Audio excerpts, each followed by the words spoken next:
What's up, everybody? So with the current situation that's going on in the world right now, and the fact that for some reason everybody decided to hoard toilet paper of all things, I thought it would be a good idea to get my wife and I a bidet. Unfortunately, I waited a little bit too long and most of them are sold out. However, I was able to find all the parts you need to build your own bidet sprayer, and it's pretty simple. The first thing you'll need is a bidet sprayer head. Now, I know it looks a lot like a kitchen sprayer head, however, it is a bit different because this has an adjustable spray to it. And then you're going to need a T-valve. This is what you hook up to your water line, and it's what allows you to separate the water between your toilet and the bidet sprayer. You're also going to need a bidet holder.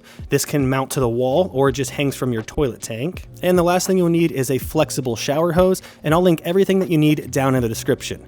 So the first thing you want to do is remove the clear plastic caps, but leave the blue plastic covers on. And then here on this barrel shaped tin, you do want to remove the blue plastic cap. And then inside you'll notice that there's a rubber washer inside, and that's what stops the water from leaking. You don't need to use plumber's tape anymore. Now go ahead and grab your bidet sprayer handle and just hand tighten it. And once you got that done, just set it to the side for now. Next, you're going to want to grab a towel and sit it underneath your water line, and then go ahead and turn your water off. If you're not sure where your water line is, it's usually behind your toilet, located near the floor. Now, one thing I want to point out is to make sure that you don't over tighten it like it appears I'm doing here in the video. After that, flush your toilet until all the water is drained, or at least as much as the water as you can. In my case, there was still about a 1/4 inch left, but that was perfectly fine. Next, we're going to go to the underside of the toilet tank, and we're going to go ahead and unscrew the water line.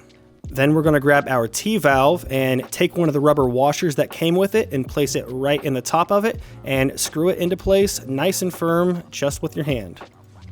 Now you may need to untighten the plastic wing nut on the underside of your toilet tank to get this to sit in the right position, but that's okay. Go ahead and do that and then make sure to tighten it right back up. Then grab that original water hose that you just took off the underside of the toilet tank and hand tighten it right onto the underside of the T-valve. And now you want to grab the new hose that you bought and take off that last blue plastic cap, and making sure that there's a rubber washer inside, you're going to go ahead and tighten that up to the last part of the T-valve. And again, you just want to hand tighten this. You shouldn't need any tools for this project. The last thing you got to do is grab your bidet holder and hang it from the toilet tank. You can also mount this to the wall if you'd like, which would be a much sturdier option. Alright, now go ahead and turn on the water and test out your new bidet. Now, if you want to adjust the flow of the water, turn the T-valve all the way facing up. That puts it on full power, and all the way facing down is turned off.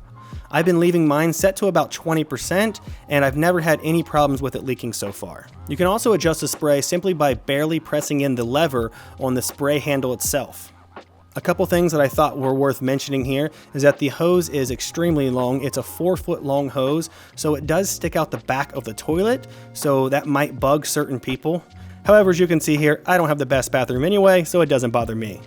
Another thing is that the bidet holder that I got seems very cheap and flimsy, especially when I mount it to the toilet like this. So if you do get this one, you might want to mount it to the wall instead. One last thing I'd like to point out is that the lever seems to touch the toilet, as you can see. So just go ahead and turn it 45 degrees so that it's facing the wall, and it's a lot easier to take on and off. But yeah, guys, if you like this video, do us a huge favor and give us a thumbs up. That really helps us out right now. Maybe consider subscribing, and I'll talk to you next time.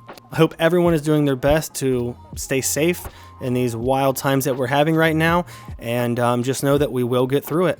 Take care, everyone. Peace.